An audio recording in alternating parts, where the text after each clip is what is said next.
Levin had stopped at the house of his half-brother, Kozneushchev. After making his toilet, he went to the library with the intention of telling him why he had come and asking his advice, but his brother was not alone. He was talking with a famous professor of philosophy who had come up from Kharkov especially to settle a vexed question which had arisen between them on some very important philosophical subject. The professor was waging a bitter war on materialists, and Sergei Kozneushchev followed his argument with interest, and, having read the professor's latest article, he had written him a letter expressing some objections. He blamed the professor for having made too large concessions on the materialists, and the professor had come on purpose to explain what he meant. The conversation turned on the question then fashionable: is there a dividing line between the physical and the physiological phenomena of man's actions, and where is it to be found?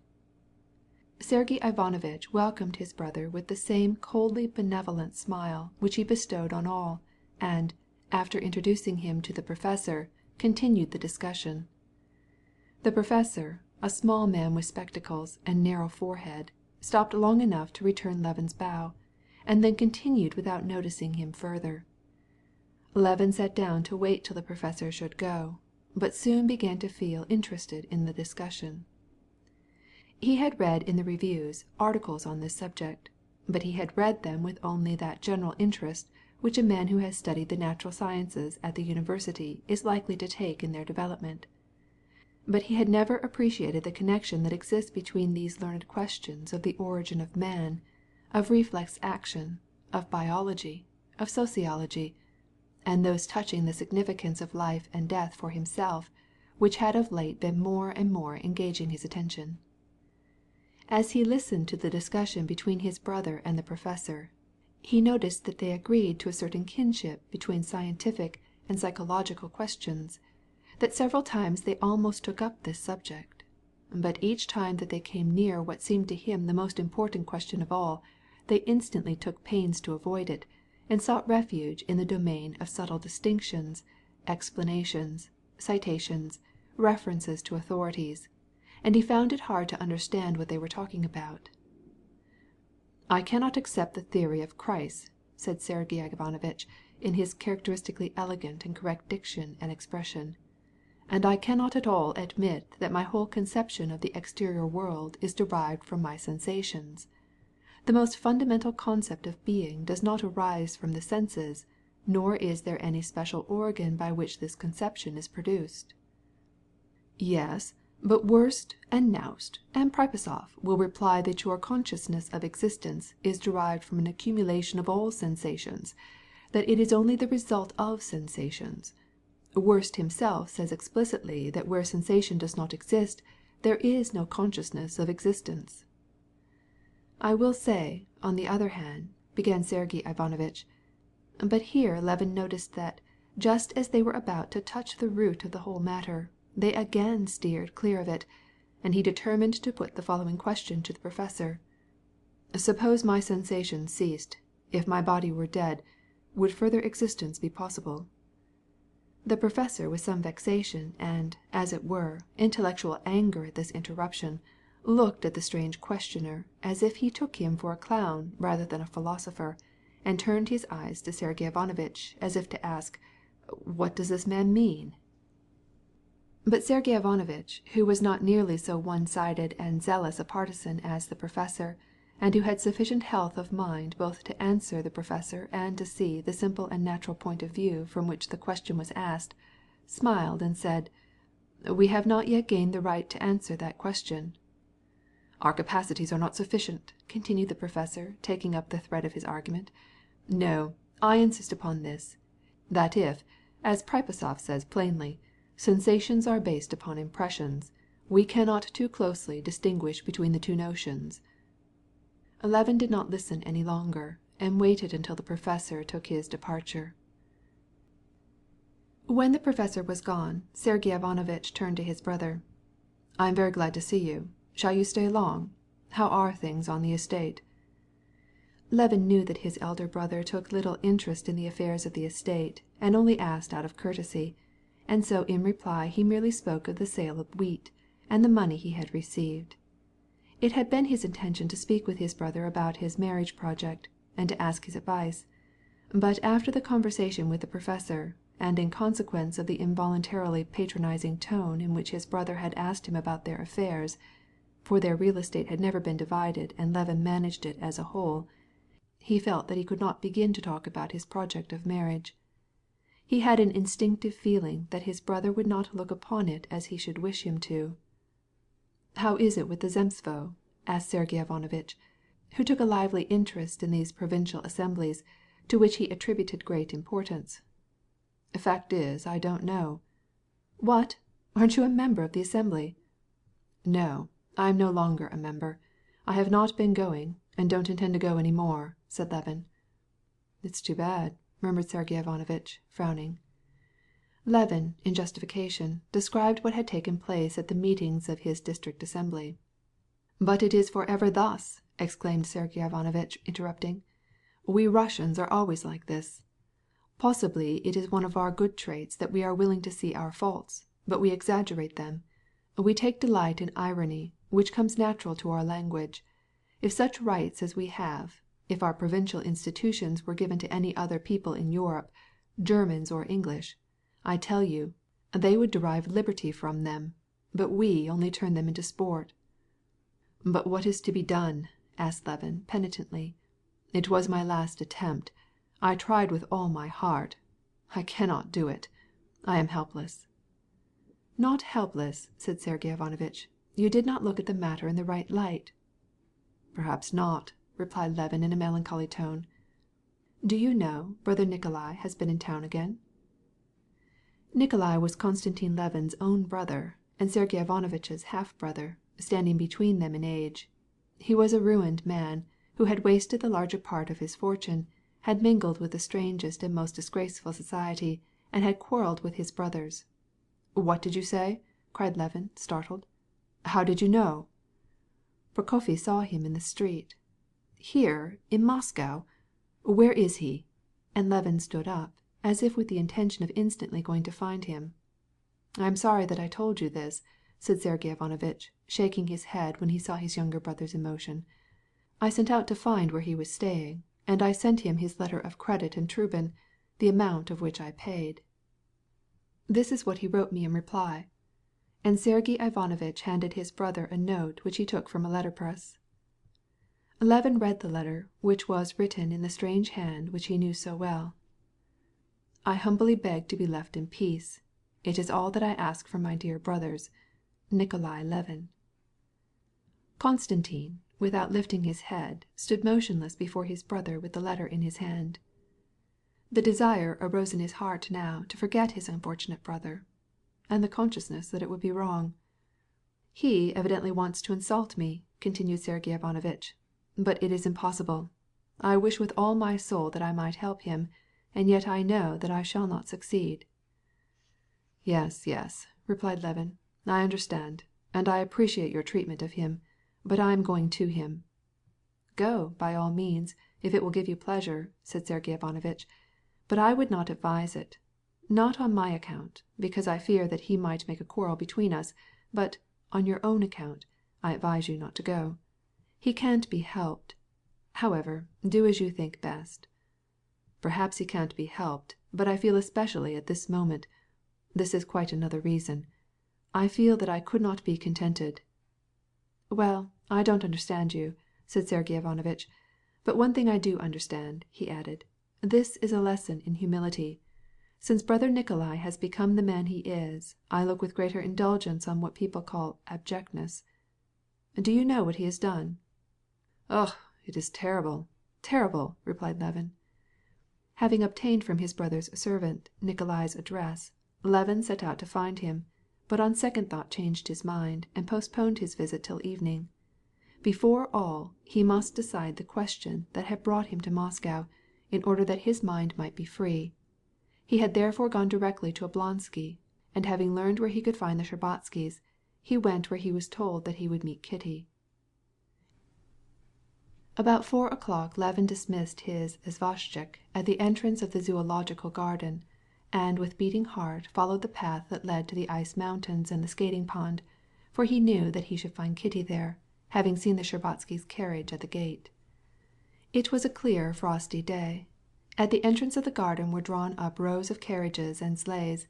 Hired drivers and policemen stood on the watch. Hosts of fashionable people, with their hats gaily glancing in the bright sunlight, were gathered around the doors and on the paths cleared of snow, among the pretty Russian cottages with their carved balconies. The ancient birch trees of the garden, their thick branches all laden with snow, seemed clothed in new and solemn chasubles. Levin followed the footpath, saying to himself, "Be calm. There is no reason for being agitated. What do you desire? What ails you? Be quiet, you fool." Thus Levin addressed his heart, and the more he endeavored to calm his agitation, the more he was overcome by it, till at last he could hardly breathe. An acquaintance spoke to him as he passed, but Levin did not even notice who it was. He drew near the ice mountains, on which creaked the ropes that let down the sledges and drew them up again. The sleds flew with a rush down the slopes, and there was a tumult of happy voices. He went a few steps farther, and before him spread the skating ground, and among the skaters he soon discovered her. He knew that he was near her from the joy and terror that seized his heart. She was standing at the opposite end of the pond, engaged in conversation with a lady, and nothing either in her toilet or in her position was remarkable, but for Levin she stood out from the rest like a rose bush among nettles. Everything was made radiant by her. She was the smile that lightened the whole place. "Do I dare go and meet her on the ice?" he asked himself. The place where she was seemed like an unapproachable sanctuary, and for a moment he almost turned to go away again, so full of awe it was. He had to master himself by a supreme effort to think that, as she was surrounded by people of every sort, he had as much right as the rest to go on there and skate. So he went down on the ice, not letting himself look long at her, as if she were the sun, but he saw her as he saw the sun, even though he did not look at her. On this day and at this hour the ice formed a common meeting ground for people of one clique, all of whom were well acquainted. There were also masters in the art of skating, who came to show off their skill. Others were learning to skate by holding on chairs, and making awkward and distressing gestures. There were young ladies and old men, who skated as a gymnastic exercise. All seemed to Levin to be the happy children of fortune, because they were near Kitty. And all these skaters, with apparently perfect unconcern, glided around her, came close to her, even spoke to her, and with absolute indifference to her enjoyed themselves, making the most of the good skating and splendid weather. Nikolai Shtcherbatsky, Kitty's cousin, in short jacket and knickerbockers, was seated on a bench with his skates on, and seeing Levin, he cried, "Ah, the best skater in Russia! Have you been here long? The ice is first rate. Put on your skates, quick!" "I have not my skates with me," replied Levin, surprised at this freedom and audacity in her presence, and not losing her out of his sight a single instant, although he did not look at her. He felt that the sun was shining near to him. She was at one corner and came gliding toward him, putting together her slender feet in high boots, and evidently feeling a little timid. A boy in Russian costume was clumsily trying to get ahead of her, desperately waving his arms and bending far forward. Kitty herself did not skate with much confidence. She had taken her hands out of her little muff, suspended by a ribbon, and held them together to grasp the first object that came in her way. Looking at Levin, whom she had recognized, she smiled at him and at her own timidity. As soon as this evolution was finished, she struck out with her elastic little foot and skated up to Shtcherbatsky, seizing him by the arm, and gave Levin a friendly welcome. She was more charming even than he had imagined her to be. Whenever he thought of her, he could easily recall her whole appearance, but especially the charm of her small blonde head, set so gracefully on her pretty shoulders, and her expression of childlike frankness and goodness. The combination of childlike grace and delicate beauty of form was her special charm, and Levin thoroughly appreciated it. But what struck him like something always new and unexpected was the look in her sweet eyes, her calm and sincere face, and her smile, which transported him to a world of enchantment, where he felt at peace and at rest, as he remembered occasionally feeling in the days of his early childhood. "Have you been here long?" she asked, giving him her hand. Thank you, she added as he picked up her handkerchief, which had dropped out of her muff. No, not long. I came yesterday. That is, today, answered Levin, so agitated that at first he did not get the drift of her question. I wanted to call upon you, said he, and when he remembered what his errand was, he grew red and was more distressed than ever. I did not know that you skated, and so well. She looked at him closely, as if trying to divine the reason of his embarrassment. Your praise is precious.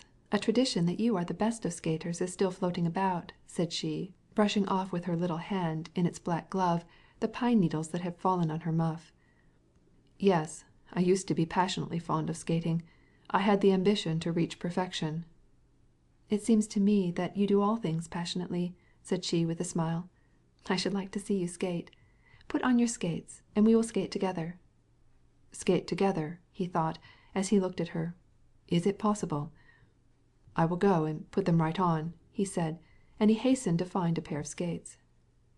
It is a long time, sir, since you have been with us, said the katolshik, as he lifted his foot to fit the heel to it. Since your day we have not had any one who deserved to be called a master in the art. Are they going to suit you? He asked, as he tightened the strap. Excellent, excellent. Only please make haste, said Levin, unable to hide the smile of joy which, in spite of him, irradiated his face. Yes, he said to himself, this is life. This is happiness. We will skate together, she said. Shall I speak to her now? But I am afraid to speak because I am happy only in the hope. Yet when? But it must be. It must. It must. Down with weakness. Levin stood up, took off his cloak, and, after making his way across the rough ice around the little house, he skated out on the glare surface without effort, hastening, shortening, and directing his pace as if by the mere effort of his will. He felt timid about coming up to her, but again her smile assured him. She gave him her hand, and they skated side by side, gradually increasing speed, and the faster they went, the closer she held his hand. I should learn very quickly with you, she said. Somehow I feel confidence in you. I am confident myself when you cling to my hand, he answered, and immediately he was startled at what he had said, and grew red in the face. In fact, he had scarcely uttered the words when, just as the sun goes under a cloud, her face lost all its kindness, and Levin became aware of the well-remembered play of her face indicating the force of her thoughts. A slight frown wrinkled her smooth brow. Has anything disagreeable happened to you? But I have no right to ask, he added quickly. Why so?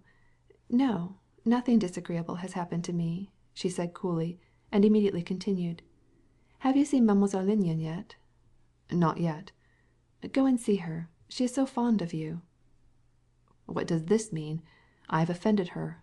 Lord, have pity on me, thought Levin, and skated swiftly towards the old French governess with little grey curls who was watching them from a bench. She received him like an old friend, smiling and showing her false teeth. Yes, but how we have grown up, she said, indicating Kitty with her eyes, and how demure we are. Tiny Bear has grown large, continued the old governess, still smiling, and she recalled his jest about the 3 young ladies whom he had named after the 3 bears in the English story. Do you remember that you used to call them so?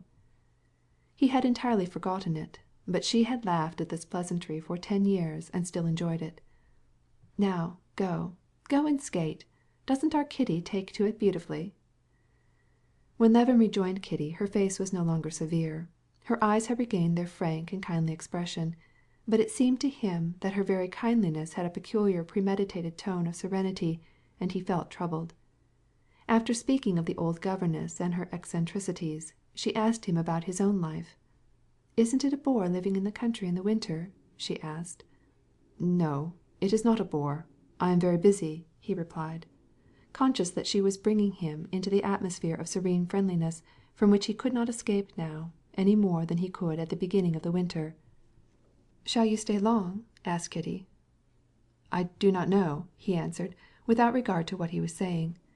The thought that, if he fell back into that tone of calm friendship, he might return home without reaching any decision, occurred to him, and he resolved to rebel against it. Why don't you know? I don't know why. It depends on you. he said, and instantly he was horrified at his own words. She either did not understand his words or did not want to understand them, for, seeming to stumble once or twice, catching her foot, she hurriedly skated away from him, and, having spoken to Mademoiselle Linon, she went to the little house where her skates were removed by the waiting women. "O God, what have I done? O Lord God, have pity on me, and come to my aid," was Levin's secret prayer. And, feeling the need of taking some violent exercise, he began to describe outer and inner curves on the ice. At this instant a young man, the best among the recent skaters, came out of the café with his skates on and a cigarette in his mouth. With one spring he slid down, slipping and leaping from step to step, and, without even changing the easy position of his arms, skated down and out upon the ice. "Ah, that is a new trick," said Levin to himself, and he climbed up to the top of the bank to try the new trick. "Don't kill yourself, it needs practice," shouted Nikolai Shtcherbatsky. Levin went up on the platform, got as good a start as he could, and then flew down the steps, preserving his balance with his arms, but at the last step he stumbled, made a violent effort to recover himself, regained his equilibrium, and with a laugh glided out upon the ice. "Charming, glorious fellow," thought Kitty, at this moment coming out of the little house with Mademoiselle Linon, and looking at him with a gentle affectionate smile, as if he were a beloved brother. "Is it my fault? Have I done anything very bad? People say coquetry. I know that I don't love him, but it is pleasant to be with him, and he is such a splendid fellow. But what made him say that?" Seeing Kitty departing with her mother, who had come for her, Levin, flushed with his violent exercise, stopped and pondered. Then he took off his skates and joined the mother and daughter at the gate. "Very glad to see you," said the princess. "We receive on Thursdays, as usual." "Today, then?" "We shall be very glad to see you," she answered coolly. This coolness troubled Kitty, and she could not restrain her desire to temper her mother's chilling manner. She turned her head and said with a smile, "We shall see you, I hope." At this moment Stepan Arkadyevitch, with hat on one side, with animated face and bright eyes, entered the garden. But as he came up to his wife's mother, he assumed a melancholy and humiliated expression, and replied to the questions which she asked about Dolly's health. When he had finished speaking in a low and broken voice with his mother-in-law, he straightened himself up and took Levin's arm. "Now then, shall we go? I've been thinking of you all the time, and I am very glad that you came," he said, with a significant look into his eyes. Come on," replied the happy Levin, who did not cease to hear the sound of a voice saying, "We shall see you, I hope," or to recall the smile that accompanied the words. "At the Angela or at the Hermitage?" "It's all the same to me." "At the Angela, then," said Stepan Arkadyevitch, making this choice because he owed more there than at the Hermitage, and it seemed unworthy of him, so to speak, to avoid this restaurant. "You have an isvostchik? So much the better, for I sent off my carriage." While they were on the way, the friends did not exchange a word. Levin was pondering on the meaning of the change in the expression of Kitty's face, and at one moment persuaded himself that there was hope, and at the next plunged into despair. And he saw clearly that his hope was unreasonable. Nevertheless, he felt that he was another man since he had heard those words, "We shall see you, I hope," and seen her smile. Stepan Arkadyevitch was in the meantime making out the menu for their dinner. "You like turbot, don't you?" were his first words on entering the restaurant. "What?" exclaimed Levin. "Turbot. Yes, I am excessively fond of turbot." Levin could not help noticing, as they entered the restaurant, how Stepan Arkadyevitch's face and whole person seemed to shine with restrained happiness. Oblonsky took off his overcoat, and, with hat over one ear, marched toward the dining-room, giving, as he went, his orders to the Tartars who in swallow-tails with napkins came hurrying to meet him.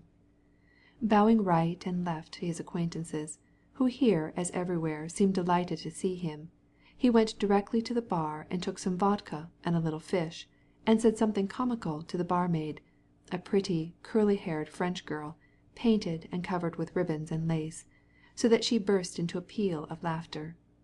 But Levin would not drink any vodka simply because the sight of this French creature, all made up, apparently, of false hair, rice powder, and vinegar de toilette, was revolting to him. He turned away from her quickly, with disgust, as from some horrid place. His whole soul was filled with memories of Kitty, and his eyes shone with triumph and happiness. "This way, your Excellency. Come this way, and your Excellency will not be disturbed," said a specially obsequious old Tartar, whose monstrous hips made the tails of his coat stick out behind. "Will you come this way, your Excellency?" he said to Levin, as a sign of respect for Stepan Arkadyevitch, whose guest he was. In a twinkling he had spread a fresh cloth on the round table, which, already covered, stood under the bronze chandelier. Then bringing 2 velvet chairs, he stood waiting for Stepan Arkadyevitch's orders, holding in one hand his napkin and his order card in the other. "If your Excellency would like to have a private room, one will be at your service in a few moments. Prince Galitzin and a lady. We have just received fresh oysters." Ah, oysters! Stepan Arkadyevitch reflected. "Supposing we change our plan, Levin," said he, with his finger on the bill of fare. His face showed serious hesitation. "But are the oysters good? Pay attention." "They are from Flensburg, your Excellency. There are none from Ostend." "Flensburg oysters are well enough, but are they fresh?" "They came yesterday." "Very good. What do you say? To begin with oysters, and then make a complete change in our menu. What say you?" "It's all the same to me. I'd like best of all some shchi and kashka, but you can't get them here." "Kasha à la Russe, if you would like to order it," said the Tartar, bending over toward Levin as a nurse bends toward a child. "No, jesting aside, whatever you wish is good. I've been skating and should like something to eat. Don't imagine," he added, as he saw an expression of disappointment on Oblonsky's face, "that I do not appreciate your selection. I can eat a good dinner with pleasure." "It should be more than that. You should say that it is one of the pleasures of life," said Stepan Arkadyevitch. "In this case, little brother mine, give us 2 or no, that's not enough. 3 dozen oysters, vegetable soup." "Printanière," suggested the Tartar. But Stepan Arkadyevitch did not allow him the pleasure of enumerating the dishes in French, and continued, "Vegetable soup, you understand, then turbot with thick sauce, then roast beef, but see to it that it's all right. Yes, some capon, and lastly some preserve." The Tartar, remembering Stepan Arkadyevitch's caprice of not calling the dishes by their French names, instead of repeating them after him, waited till he had finished, then gave himself the pleasure of repeating the order according to the bill of fare. "Potage printanière, turbot, sauce Beaumarchais, poulard à l'estran, macédoine de froid." Then instantly, as if moved by a spring, he substituted for the bill of fare the wine list, which he presented to Stepan Arkadyevitch. "What shall we drink?" "Whatever you please, only not much." "Champagne," suggested Levin. "What? At the very beginning? But you may be right. Why not? Do you like the white seal?"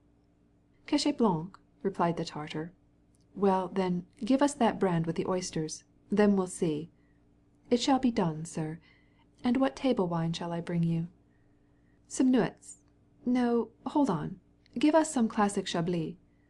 "It shall be done, sir. And will you order some of your cheese?" "Yes, some Parmesan. Or do you prefer some other kind?" "No, it's all the same to me," replied Levin, who could not keep from smiling. The Tartar disappeared on the trot, with his coat tails flying out behind him. 5 minutes later he came with a platter of oysters opened and on the shell, and with a bottle in his hand. Stepan Arkadyevitch crumpled up his well-starched napkin, tucked it into his waistcoat, calmly stretched out his hands, and began to attack the oysters. "Not bad at all," he said, as he lifted the succulent oysters from their shells with a silver fork, and swallowed them one by one. "Not bad at all," he repeated, looking from Levin to the Tartar, his eyes gleaming with satisfaction. Levin also ate his oysters, although he would have preferred white bread and cheese, but he could not help admiring Oblonsky. Even the Tartar, after uncorking the bottle and pouring the sparkling wine into wide, delicate glass cups, looked at Stepan Arkadyevitch with a noticeable smile of satisfaction while he adjusted his white necktie. "You are not very fond of oysters, are you?" asked Stepan Arkadyevitch, draining his glass. "Or are you preoccupied? Hey?" He wanted Levin to be in good spirits, but Levin was anxious if he was not downcast. His heart being so full, he found himself out of his element in this restaurant, amid the confusion of guests coming and going, surrounded by the private rooms where men and women were dining together. Everything was repugnant to his feelings. The whole outfit of bronzes and mirrors, the gas and the Tartars. He felt that the sentiment that occupied his soul would be defiled. Yes, I am a little absent-minded. But besides, everything here confuses me. You can't imagine," he said, "how strange all these surroundings seem to a countryman like myself. It's like the fingernails of that gentleman whom I met at your office." "Yes, I noticed that poor Grinovich's fingernails interested you greatly," said Stepan Arkadyevitch, laughing. "It is of no use," said Levin. "Suppose you come to me and try the standpoint of a man accustomed to living in the country. We in the country try to have hands suitable to work with, therefore we cut off our fingernails, and oftentimes we even turn back our sleeves. But here men let their nails grow as long as possible, and so as to be sure of not being able to do any work with their hands, they fasten their sleeves with plates for buttons." Stepan Arkadyevitch smiled gaily. "That is a sign that he has no need of manual labor. It is brain work." "Perhaps so. Yet it seems strange to me. No less than this that we are doing here. In the country we make haste to get through our meals so as to be at work again. But here you and I are doing our best to eat as long as possible without getting satisfied, and so we are eating oysters." "Well, there's something in that," replied Stepan Arkadyevitch. "But the aim of civilization is to translate everything into enjoyment." "If that is its aim, I should prefer to be untamed." "And you are untamed. All you Levins are untamed." Levin sighed. He thought of his brother Nikolai, and felt mortified and saddened, and his face grew dark. But Oblonsky introduced a topic which had the immediate effect of diverting him. "Very well. Come this evening to our house. I mean to the Shtcherbatskys'," said he, pushing away the empty oyster shells, drawing the cheese toward him, and flashing his eyes significantly. "Yes, I will surely come," replied Levin, though it did not seem that the princess was very cordial in her invitation. "What rubbish! It was only her manner. Come, friend, bring us the soup." "It was only in her grande dame manner," replied Stepan Arkadyevitch. "I shall come there immediately after a rehearsal at the Countess Bonina's. How can we help calling you untamed? How can you explain your flight from Moscow? The Shtcherbatskys have kept asking me about you, as if I were likely to know. I only know one thing, that you are always likely to do things that no one else did." "Yes," replied Levin slowly and with emotion. "You are right. I am untamed. Yet it was not that I went, but that I have come back proves me so. I have come now."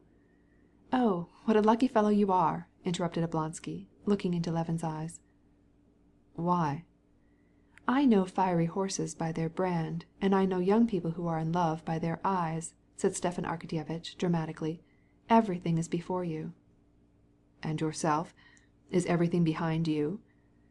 "No, not altogether, but you have the future, and I have the present, and this present is between the devil and the deep sea." "What is the matter?" "Nothing good, but I don't want to talk about myself, especially as I cannot explain the circumstances," replied Stepan Arkadyevitch. "What did you come to Moscow for? Here, clear off the things," he cried to the Tartar. "Can't you imagine?" asked Levin, not taking his glowing eyes from Oblonsky's face.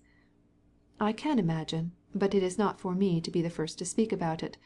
By this you can tell whether I am right in my conjecture," said Stepan Arkadyevitch, looking at Levin with a sly smile. "Well, what have you to tell me?" asked Levin, with a trembling voice and feeling all the muscles of his face quiver. "How do you look at this?" Stepan Arkadyevitch slowly drank his glass of Chablis while he looked steadily at Levin. "I?" said Stepan Arkadyevitch. "There's nothing that I should like so much. Nothing. It is the best thing that could possibly be." "But aren't you mistaken? Do you know what we were talking about?" murmured Levin, with his eyes fixed on his companion. "Do you believe that it is possible?" "I think it is possible. Why shouldn't it be?" "No. Do you really think that it is possible? No. Tell me what you really think. If she should refuse me, and I am almost certain that—" "Why should you be?" asked Stepan Arkadyevitch, smiling at this emotion. "It is my intuition. It would be terrible for me and for her." "Oh, in any case, I can't see that it would be very terrible for her. A young lady is always flattered to be asked in marriage." "Young girls in general, perhaps, but not she." Stepan Arkadyevitch smiled. He perfectly understood Levin's feeling, knew that for him all the young girls in the universe were divided into two categories. In the one, all the young girls in existence except her, and these girls had all the faults common to humanity, in other words, ordinary girls. In the other, she alone, without any faults, and placed above the rest of humanity. "Hold on, take some gravy," said he, stopping Levin's hand, who was pushing away the gravy. Levin took the gravy in all humility, but he did not give Oblonsky a chance to eat. "No, just wait, wait," said he. "You understand that this is for me a question of life and death. I have never spoken to anyone else about it, and I cannot speak to anyone else but you. I know that we are very different from each other, have different tastes, views, everything. But I know also that you love me, and that you understand me, and that's the reason I am so fond of you. Now, for God's sake, be perfectly sincere with me." "I will tell you what I think," said Stepan Arkadyevitch, smiling. "But I will tell you more. My wife, a most extraordinary woman," and Stepan Arkadyevitch sighed as he remembered his relations with his wife. Then after a moment's silence he proceeded.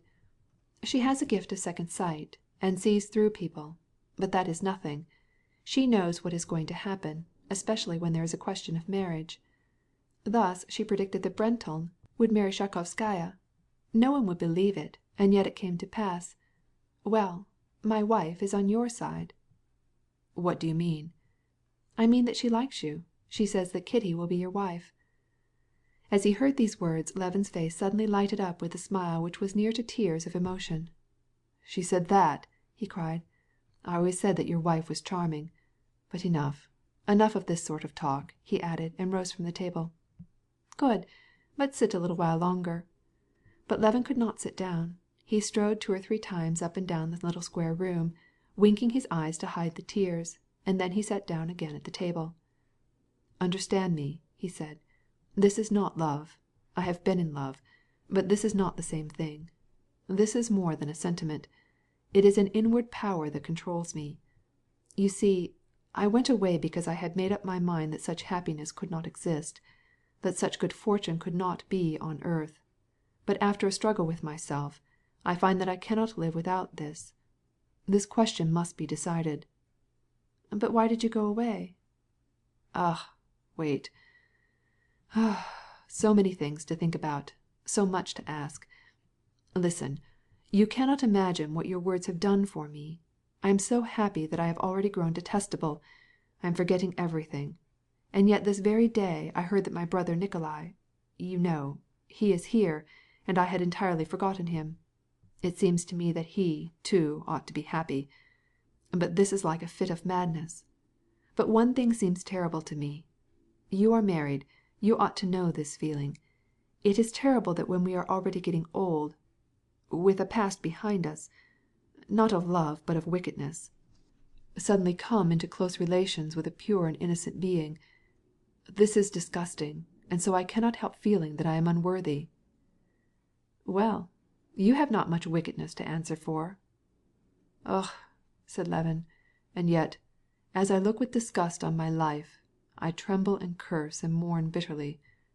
Yes." "But what can you do? The world is thus constituted," said Stepan Arkadyevitch. "There is only one consolation, and this is in the prayer that I have always loved. Pardon me not according to my deserts, but according to thy loving kindness.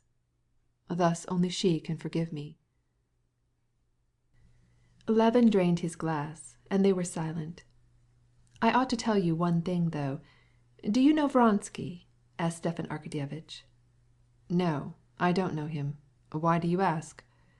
"Bring us another bottle," said Oblonsky to the Tartar, who was refilling their glasses and was hovering about them, especially when he was not needed.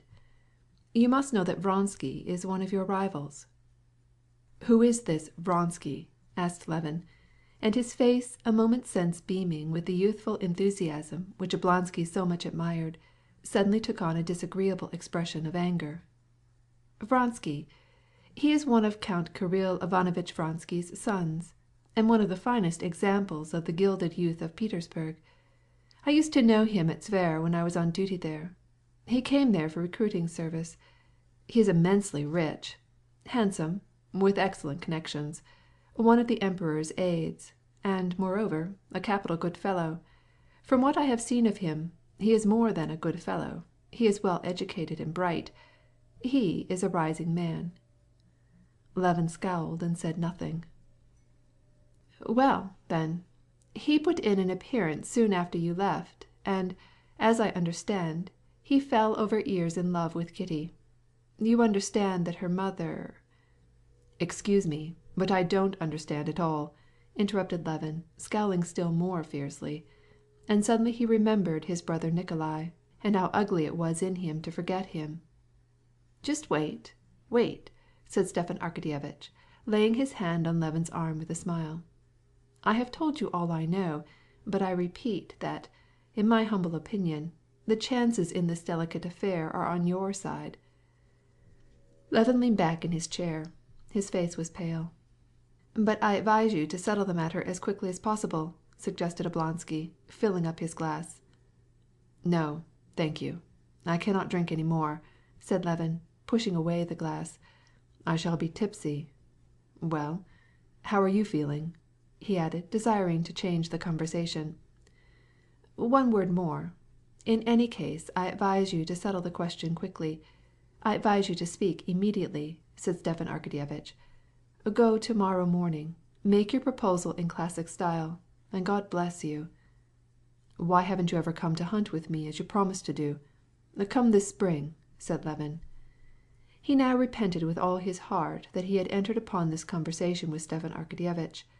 His deepest feelings were wounded by what he had just learned of all the pretensions of his rival, the young officer from Petersburg, as well as by the advice and insinuations of Stepan Arkadyevitch. Stepan Arkadyevitch smiled.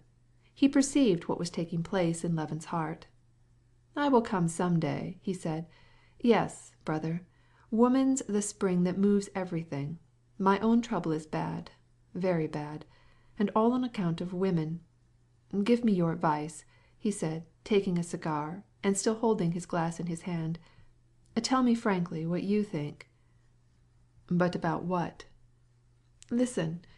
Suppose you were married, that you loved your wife, but had been drawn away by another woman." "Excuse me, I really can't imagine any such thing. As it looks to me, it would be as if in coming out from dinner I should steal a loaf of bread from a bakery." Stepan Arkadyevitch's eyes sparkled more than usual. "Why not? Bread sometimes smells so good that one cannot resist the temptation. Himmlisch ist, wenn ich besungen meine irdische Begier, aber doch wenn's nicht gelungen, hat ich auch recht hübsch Plaisir. It was heaven when I gained what my heart desired on earth, yet if not all were attained, still I had my share of mirth." As he repeated these lines, Oblonsky smiled.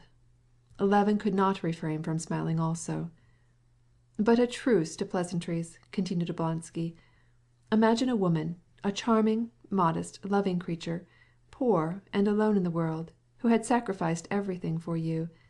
Now, imagine, after the thing is done, is it necessary to give her up?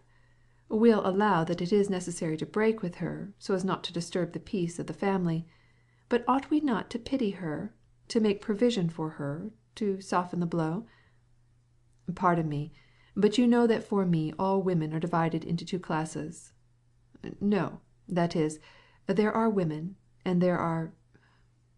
But I never yet have seen or expect to see beautiful fallen women, beautiful repentant Magdalens, and such women as that painted French creature at the bar, with her false curls, fill me with disgust, and all fallen women are the same.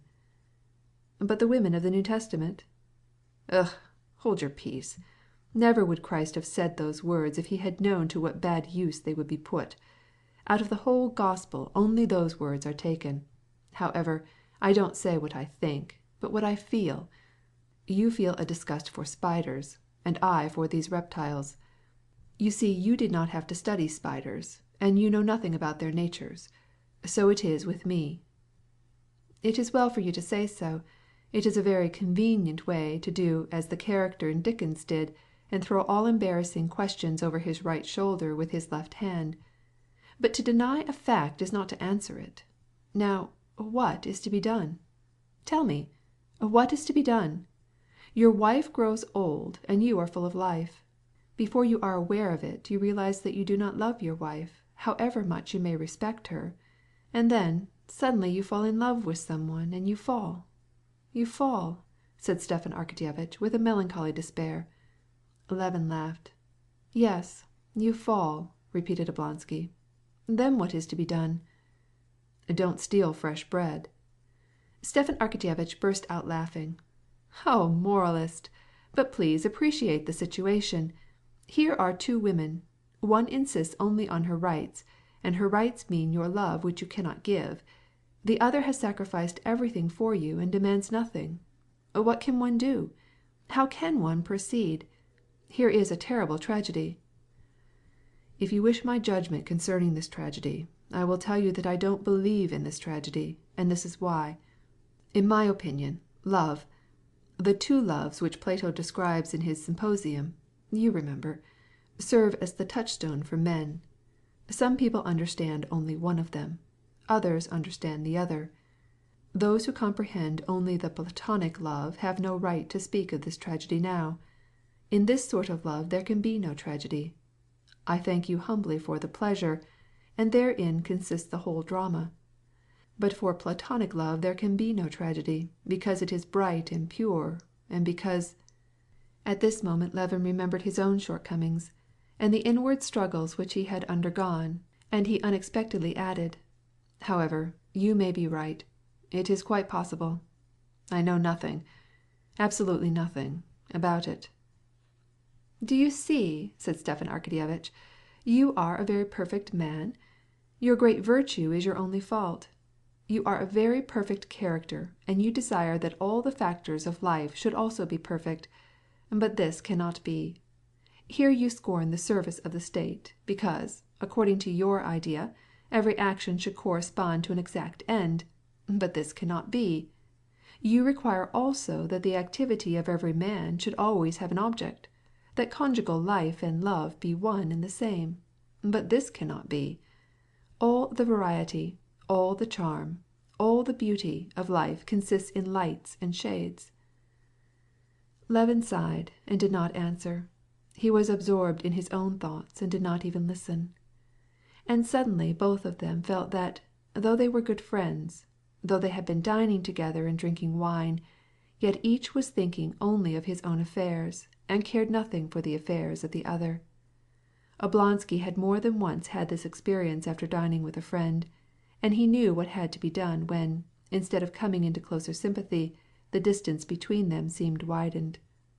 "The account!" he cried, and went into the next room, where he met an aide whom he knew, and with whom he began to talk about an actress and her lover.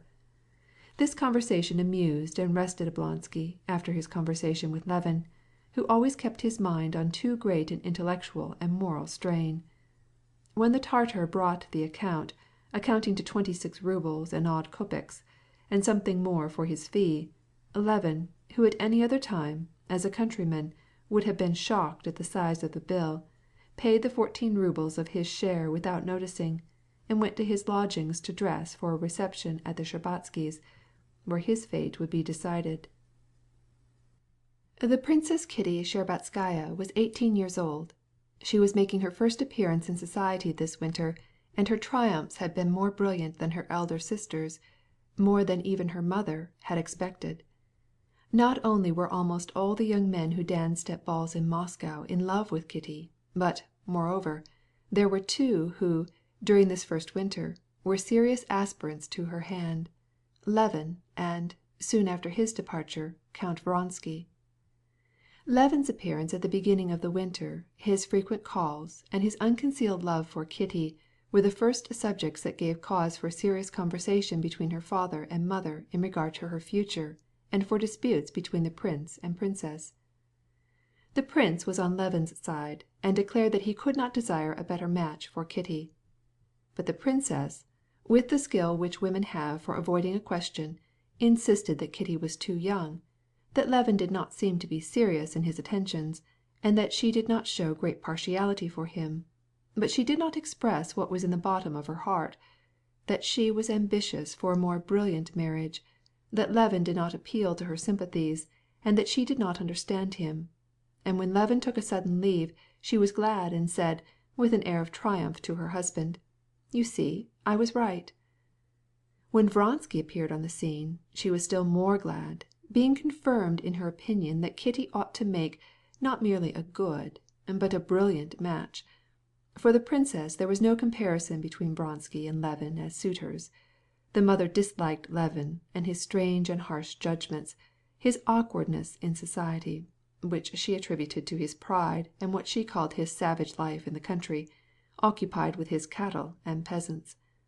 Nor did she like it at all that Levin, though he was in love with her daughter and had been a frequent visitor at their house for 6 weeks, had appeared like a man who was hesitating, watching, and questioning whether, if he should offer himself, the honor which he conferred on them would not be too great, and that he did not seem to understand that when a man comes assiduously to a house where there is a marriageable daughter, it is proper for him to declare his intentions.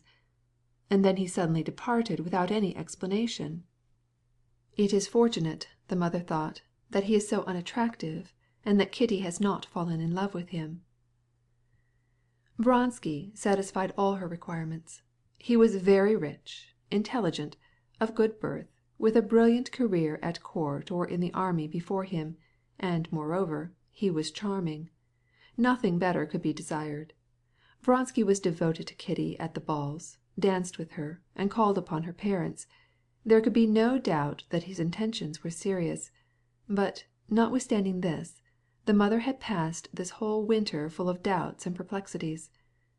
The princess herself had been married 30 years before, through the matchmaking of an aunt. Her suitor, who was well known by reputation, came, saw the young lady, and was seen by the family. The aunt who served as intermediary gave and received the report of the impression produced on both sides. The impression was favorable. Then, on a designated day, the expected proposal was made on the parents, and granted. Everything had passed off very easily and simply. At least, so it seemed to the princess. But in the case of her own daughters, she learned by experience how difficult and complicated this apparently simple matter of getting girls married really was.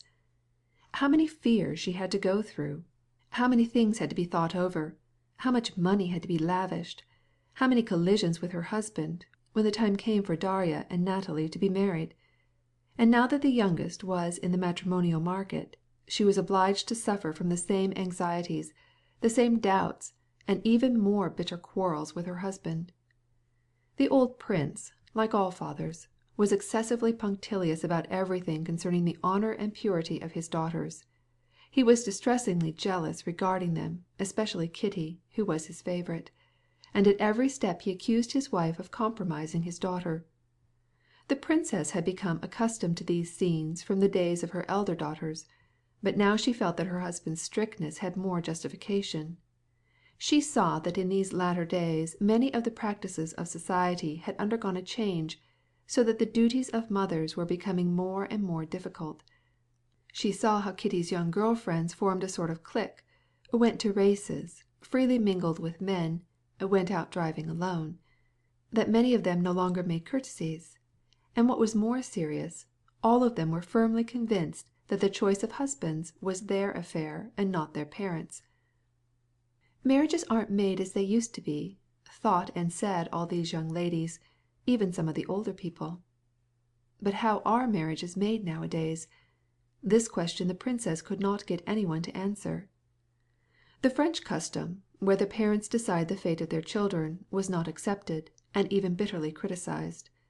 The English custom, which allows the girls absolute liberty, was also not accepted, and was not possible in Russian society.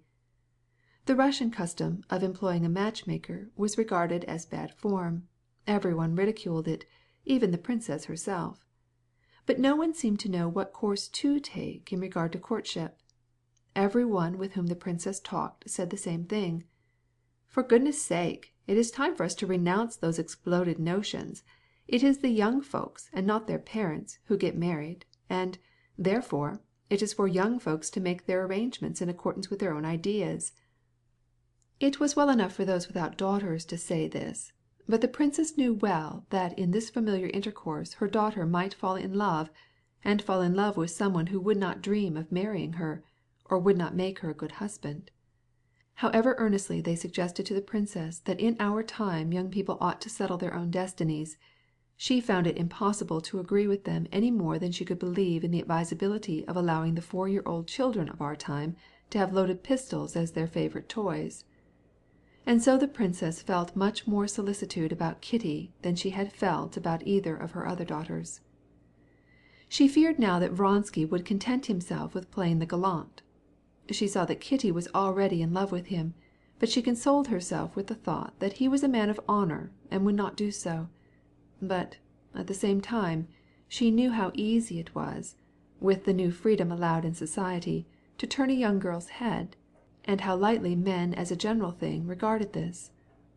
The week before Kitty had told her mother of a conversation which she had held with Vronsky during a mazurka. This conversation had partially relieved the princess's mind, though it did not absolutely satisfy her. Vronsky told Kitty that he and his brother were both so used to letting their mother decide things for them, that they never undertook anything of importance without consulting her. "And now I am looking for my mother's arrival from Petersburg as such a great piece of good fortune," he had said. Kitty reported these words without attaching any importance to them, but her mother understood them very differently. She knew that the old countess was expected from day to day.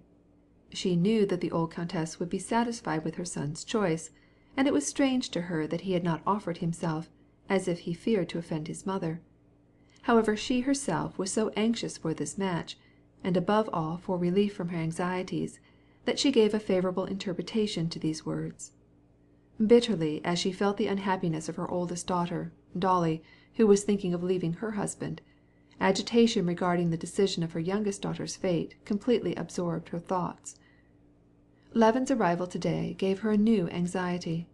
She feared lest her daughter, who, as she thought, had at one time felt drawn toward Levin, might, out of excessive delicacy, refuse Vronsky, and she feared more than anything else that his arrival would complicate everything and postpone a long-desired consummation.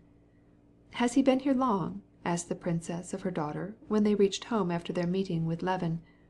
"Since yesterday, maman." "I have one thing that I want to say to you," the princess began, and, at the sight of her serious and agitated face, Kitty knew what was coming.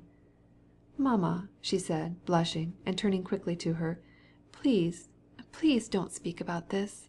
I know all." She wished the same thing that her mother wished, but the motives of her mother's desires were repugnant to her. "I only wish to say that as you have given hope to one—" "Mamma, Golubchik, don't speak. It is so terrible to speak about this." "I will not," replied her mother, seeing the tears in her daughter's eyes. "Only one word, Moyadusha. You have promised to have no secrets from me. Have you any?" "Never, mamma, not one," replied Kitty, looking at her mother full in the face and blushing. "But I have nothing to tell now. Even if I wanted to, I don't know what to say and how. I don't know." The princess smiled to think how momentous appeared to the poor girl what was passing in her heart.